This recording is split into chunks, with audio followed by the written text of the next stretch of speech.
मंगलम भगवान विष्णु मंगलम गरुणध्वज मंगलम पुंडरीकाक्ष मंगलाय तनोहरि।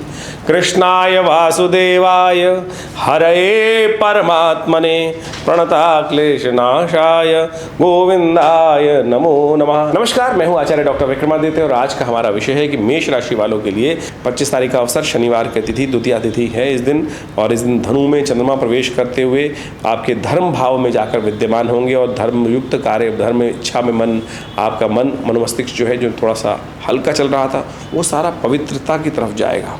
लेकिन ऐसे में ध्यान रखिएगा, कुछ दुर्जन लोग आपको नुकसान पहुंचाने का कार्य कर सकते हैं, तो ऐसे में ध्यान रखते हुए कार्य करना है, क्लेशों में ना फंसें। कुछ दान पुण्य कर रहे हैं तो वो आपको बहुत सुंदर रहेगा। दान पुण्य में आपको विशेष तौर पर भगवान विष्णु का स्तवन करना चाहिए। नारद जयंती है इस दिन। ओम नमो नारायणाय, इस मंत्र का जप कीजिए, शनि भी अनुकूल होंगे और साथ साथ समस्त ग्रहों का आशीर्वाद भी आपको प्राप्त होने के योग बनेंगे। 26 तारीख का अवसर, रविवार की तिथि तृतीया तिथि विद्यमान है और इस दिन भद्रा है, सुबह 6:32 से लेकर शाम के 6:06 तक। इस दिन चतुर्थी का व्रत भी रहेगा। गणेश भगवान का स्तवन कर कर, सूर्य भगवान की उपासना कर कर आपको कार्य करने का आरंभ करना चाहिए। इस बार सूर्य जो है द्वितीय भाव में बृहस्पति के साथ, शुक्र के साथ योग बना रहे हैं आपकी राशि के अनुसार, इच्छाधारी योग बन रहा है। ऐसे में ध्यान रखिएगा, जितना मन नेगेटिव होगा, नेगेटिव प्रभाव उतना ज़्यादा आपके ऊपर उपस्थित होगा। जितना मन पॉजिटिव होगा उतनी पॉजिटिव बातें। कई बार होता है ना हमारे साथ, अच्छा जैसा हम सोच रहे होते हैं वैसे ही बनता चला जाता है। ये योग वैसे चल रहा है आपका आज के लिए, तो कम से कम अच्छा सोचने का प्रयास कीजिए। जितना अच्छा सोचेंगे उतना अच्छा आपके लिए होने के योग बन सकते हैं। अपने मन से नेगेटिव बात हटाने का प्रयास कीजिएगा, ये बहुत ज़रूरी है। सुबह सुबह भगवान सूर्य का ध्यान करके उनके तेज को ग्रहण करें और साथ साथ हो सके तो भगवान गणेश की भी उपासना करें, गणेश जी का मंत्र जप करें। रविवार का अवसर है, आश्रम पे तो बड़ा यज्ञ रहता है रविवार के दिन। सब लोग उस दिन यज्ञ में बैठ सकते हैं। उस यज्ञ में, रविवार वाले यज्ञ में ही हम सबको बैठने के लिए वहाँ परमिशन देते हैं, तो इसलिए हमारे सुंदर आश्रम की व्यवस्था है। रविवार को सुबह, हर रविवार को सुबह 8 बजे से लेकर 10 बजे तक यज्ञ होता है, फिर भंडारा होता है। आप उसमें सम्मिलित होइए। गायत्री का यज्ञ होता है, महामृत्युंजय मंत्र का यज्ञ होता है, नवग्रहों का यज्ञ होता है। माँ भगवती दुर्गा के सानिध्य में, माँ भगवती का जो शिव विग्रह वहाँ उपस्थित है, उनके शिव विग्रह के सानिध्य में बैठकर ये समस्त यज्ञ प्रक्रियाएं हर जनमानस, बहुत सारे लोग आते हैं, करते हैं और आप भी इसमें सम्मिलित हो सकते हैं। 27 तारीख का अवसर, सोमवार का तिथि, चतुर्थी का योग है और मकर राशि में चंद्रमा का प्रवेश होने जा रहा है। और मकर राशि में चंद्रमा का प्रवेश आपके कार्यों में पूर्ण सफलता देने के योग आपकी राशि के अनुसार से बनाते दिखाई दे रहे हैं और ये योग आपके लिए 2-3 दिन तक विद्यमान रहेगा। इसका लाभ आपको पूर्ण लेने का प्रयास करना चाहिए। बृहस्पति के साथ चंद्रमा दृष्ट होकर सुंदर तरीके से इन दोनों जो योग बनाएंगे आपके लिए सफलता भी देंगे, धन को प्राप्ति करने के योग भी देंगे। तो ऐसे में विशेष तौर पर एक काम करें, शिव पर थोड़ा दूध से अभिषेक करते हुए कार्य करें। देखिए, सुबह जितनी मेहनत करेंगे शाम को उसका प्रतिपादन फल आपको प्राप्त होने के योग बन जाएंगे। सुबह सुबह उपाय करके देखें, थोड़ा केसर युक्त दूध से भगवान का अभिषेक करिए, देखिए कल्याण होगा। 28 तारीख का अवसर, मंगलवार, ये बहुत विशेष मंगल है इस बार, साधारण मंगल नहीं है इस बार, ये बुढ़वा मंगल है। ज्येष्ठ के महीने में आने वाला पहला मंगल, बुढ़वा मंगल, जो हनुमान जी के भगवान राम के साथ दर्शन करने का सुंदर योग बनाता है। और ग्रहों के दृष्टिकोण देखिए, आपके लिए गज केसरी योग निर्माण कर चुके हैं ग्रह। सुंदर तरीके से हिम्मत जगाने की ज़रूरत है।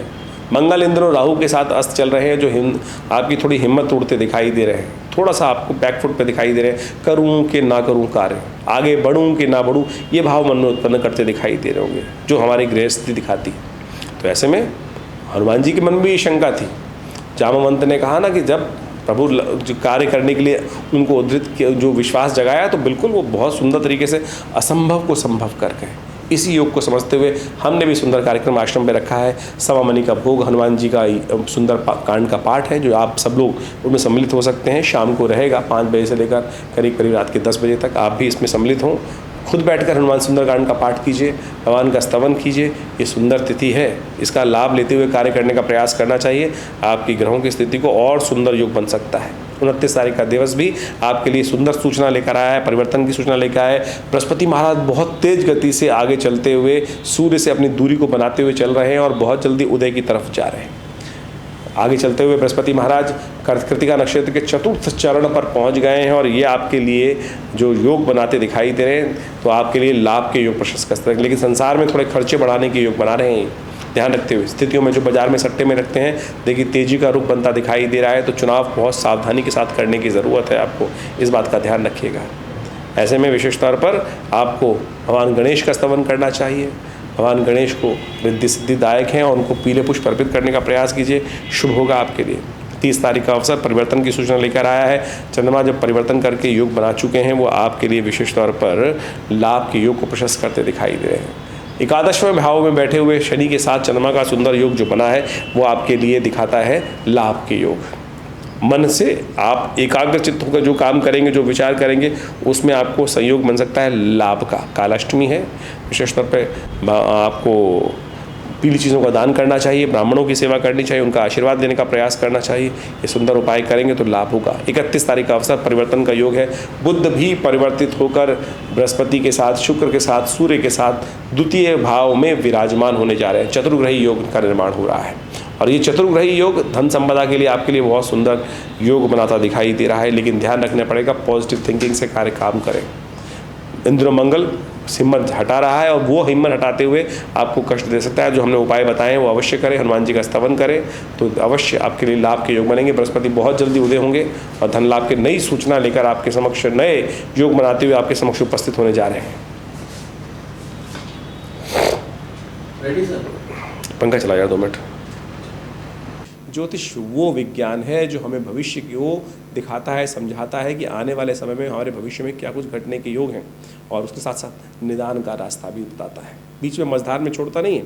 यदि ज्योतिष विज्ञान की सहस्त्रों शाखाओं को हम समझ लें, चाहे वो ज्योतिर्विज्ञान है, चाहे वो ग्रह नक्षत्र विज्ञान है, चाहे वो नक्षत्र के अनुसार से, चाहे वो हस्तरेखा विज्ञान है, चाहे वो सामुद्रिक शास्त्र है, उन सब के माध्यम से आप जीवन में चल रहे समय को, समस्याओं को समझने में एक रास्ता प्राप्त कर सकते हैं, किस कारण से हुआ। इसके बाद निदान, सबसे इंपॉर्टेंट चीज़ निदान ही है। रेमेडियल एस्पेक्ट जो है, आप किसी चीज़ को डायग्नोज कर लें, उसके बाद उसका रेमेडियल एस्पेक्ट ना समझ पाएँ, लेकिन रेमेडीज़ को एक्सपेक्ट करने के लिए बहुत सारा हमको सही मार्ग में भी चलने की ज़रूरत है। और सही मार्ग जो है वो वेद, पुराण, उपनिषद के माध्यम से जो हमें प्राप्त होता है वही होता है। और उसी को समझते हुए भारतीय ज्योतिषविदों ने पंचांग का निर्माण किया, उसमें तिथियों का निर्माण किया, तिथि के साथ साथ विभिन्न योग के बारे में बताया, विभिन्न उत्सवों को साथ में जोड़ा, जिससे पौराणिक मत के अनुसार से उन रहस्यों को, उन कथाओं के माध्यम से हम समझ पाते हैं कि किस कार्य को करने से कैसे हम अपने जीवन के कष्टों को दूर कर सकते हैं। जैसे अभी एक शनि जयंती पर्व आ रहा है आने वाले समय में। शनि जयंती वो पर्व है, विशेष तौर पर कहा जाता है कि शनि आमतौर पर जीवन में कई कष्ट देने के योग देता है, लेकिन शास्त्र में यदि शनि स्तोत्र को सुने तो उसके अंदर एक लाइन आती है, तुष्टो ददासी वै राज्यम रुष्टो हरसि तत्क्षणात्। लेकिन अब समस्या यह है कि यानी जब शनि प्रसन्न हो जाए तो बहुत बिल्कुल एक क्षण के अंदर राज्य दे दें, और यदि अनिष्ट करने रुष्ट हो जाए तो सब कुछ अनिष्ट कर दें एक सेकंड में ही। रुष्टो ददासी तुष्टो ददासी वही राजम रुष्टो हरसि तत्क्षणात्, एक क्षण के अंदर ही सब हर लें। अब इसको ठीक करने के लिए शास्त्र में क्या, शनि को प्रसन्न करने के लिए विभिन्न शास्त्र में, उपनिषद इत्यादि में बहुत सारे रास्ते बताए गए हैं। शनि जयंती के बारे में हम बात कर रहे हैं तो आने वाले शनि जयंती के अवसर पर ऐसे विशेष तौर पर योग बनते हैं। लेकिन आज समस्या क्या होगी कि शनि के लिए बहुत सारे लोग तेल पे तेल दान करने के लिए अनेक प्रकार की व्यवस्था बनाते हैं, और जाके शनि को स्नान करने के लिए तेल पर तेल 10-10 की 3-3 20-20, एक तो ऐसे ज्योतिषी महाराज के या टीवी पे आके बोल रहे थे कि 100 टीन शनि पे चढ़वा दीजिए, और बड़ी से बड़ी मूर्तियाँ शनि की हमने स्थापित करवा दी हैं लोगों की। शनि को बड़ा करने से नहीं, हम अपने विशेष तौर शनि को तो छोटा करने की ज़रूरत है। शनि को जितना बड़ा करके बनाएंगे ना, शनि उतना ज़्यादा व्यापक अपना प्रभाव उत्पन्न करेगा। शनि को छोटा करें। शनि की मूर्तियाँ शास्त्र में कहीं वर्णित नहीं की हैं। शास्त्र के अनुसार से तो प्रधान देवताओं की उपासना करने की विधान बताए गए हैं, शिव का, सूर्य का, विष्णु का, दुर्गा का, गणेश का, इन्हीं के रूप में देवताओं को प्रतिष्ठित किया जाता है, उनके द्वारा ही मार्ग प्रशस्त होता है। जितने शिव के अंश हैं उन सब के अनुसार से उनको पूजन करने का प्रयास करें। अभी शनि जयंती की आज जो आ रही है, उस दिन हमने भी विवेकानंद योगाश्रम में बड़ा सुंदर कार्यक्रम रखा कि हम कई सालों से ये व्यवस्था चलती है कि शनि जयंती के दिन आप सबसे श्रेष्ठ काम करें, क्योंकि हनुमान जी को शनि का आशीर्वाद जब से मिला कि जो हनुमान जो का भक्त होंगे शनि उनको कभी नष्ट नहीं देंगे, शनि कभी भी उनका अनिष्ट नहीं करेंगे। तो हमने इस आने वाली 6 जून को जो शनि जयंती है, उस दिन 100 पाठ हनुमान चालीसा के विवेकानंद आश्रम में रखे।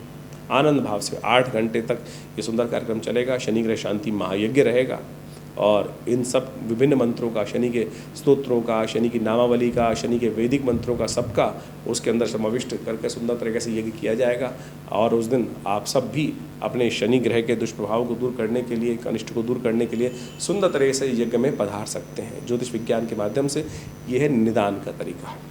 निदान सरलता से किया जाए, आनंद भाव से, भक्ति से किया जाए, और जहाँ भक्ति होगी, विश्वास होगा, उस कष्ट का निवारण करना बड़ा आसान होगा, आनंद भाव से होगा। तो आप चीज़ों को समझते हुए और सब कार्य करते हुए यदि इन सब भक्ति भाव के माध्यम से, दान के माध्यम से, यज्ञ के माध्यम से, मंत्र जप के माध्यम से ग्रहों का निदान करेंगे तो वो आपके लिए सबसे श्रेष्ठ रहेगा। और ऐसे में एक बात और समझें कि जो हम कई बार ज्योतिष के माध्यम से हर बार हम आपके साथ रहते हैं, ये हम गोचर के प्रभाव को आपको समझाने का प्रयास करते हैं, ग्रहों का परिवर्तन गोचर में किस प्रकार से हो रहा है। लेकिन इसके साथ साथ आपकी जन्मपत्री जो एक मुख्य विषय है, गोचर में तो ग्रहों का प्रभाव पूरे विश्व में एक से ही हो रहा है, लेकिन उन सब पर अलग अलग प्रभाव पड़ेगा जो जिस लेवल पर है। आप समझें कि एक छोटा व्यक्ति है, रिक्शा चलाने वाला व्यक्ति है, तो उसके अनुसार से ग्रह का प्रभाव होगा। एक वही व्यक्ति जो है, उसी प्रकार का व्यक्ति बहुत बड़े पद पे बैठा हुआ है, तो उस पर अलग प्रभाव होगा। यानी जिस प्रकार के लेवल पर आप हैं, जन्मपत्री जिस प्रकार की आपकी है, जब जन्म समय है, उसके अनुसार से ग्रह योगों को आपका योग बना हुआ है, उसके अनुसार से गोचर का प्रभाव आपको समझने को, देखने को मिल सकता है। तो उन सबको समझें। तो इस प्रकार से अपनी जन्मपत्री का चिंतन, विशेष तौर पर गहन अध्ययन अवश्य करवाने का प्रयास कीजिए, तभी आपको वास्तविक तौर पर चीज़ों का वास्तविक लाभ प्राप्त होगा कि किस प्रकार को समय को जानने को मिलेगा कि कौन सा समय हमारे लिए अच्छा है। अभी कुछ दिन पहले हमारे पास एक व्यक्ति आए और उनकी राशि स्पेसिफिकली थी, और राशि में गोचर में प्रभाव अच्छा खासा बन रहा था, लेकिन उस प्रभाव से पहले ही उनकी दशा महाराज एक विशेष तौर पर ग्रह की परिवर्तन की आई, और उस परिवर्तन के ग्रह के कारण से वो इतने बड़े गड्ढे में चले गए कि करोड़ों रुपए उनके पहले ही जा चुके थे। तो वो समझे कि मतलब हमने अध्ययन गोचर को तो समझने का प्रयास किया, गोचर के बाद उस काफ़ी ज़्यादा नीचे के आने के बाद उन्होंने रिकवरी भी बहुत कर ली ग्रह पर गोचर के परिवर्तन से। लेकिन आप समझो कि मूल को, जन्मपत्री को समझना बहुत ज़रूरी है। मूल जन्मपत्री को समझकर वास्तविक तौर पर हम समझ सकते हैं कि ग्रहों की अवस्था वास्तविक तौर पर आपके लिए गोचर में किस लेवल का प्रभाव उत्पन्न करने वाली है। इसके लिए आप विशेष तौर पर इन सब विषयों को अच्छे समझने का प्रयास करेंगे तो अच्छा रहेगा। दिल्ली में विवेकानंद योगाश्रम लगातार पिछले करीब 60-70 सालों से सुंदर कार्य योग, प्राकृतिक चिकित्सा, अध्यात्म के क्षेत्र में, विशेष तौर पर ज्योतिष के क्षेत्र में, पराविद्याओं के क्षेत्र में कार्य कर रहे हैं हम लोग।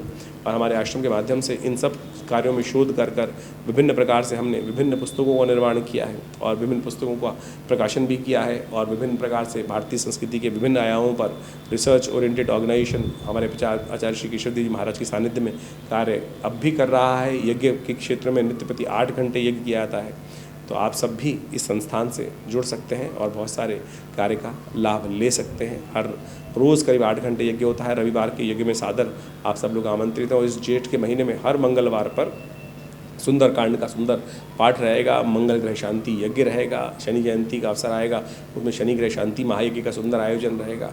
तो आप सब इन समस्त कार्यक्रमों में सम्मिलित हों, आप भगवान प्रसन्न होंगे आप पर और कष्टों को दूर करने का योग बनाएंगे।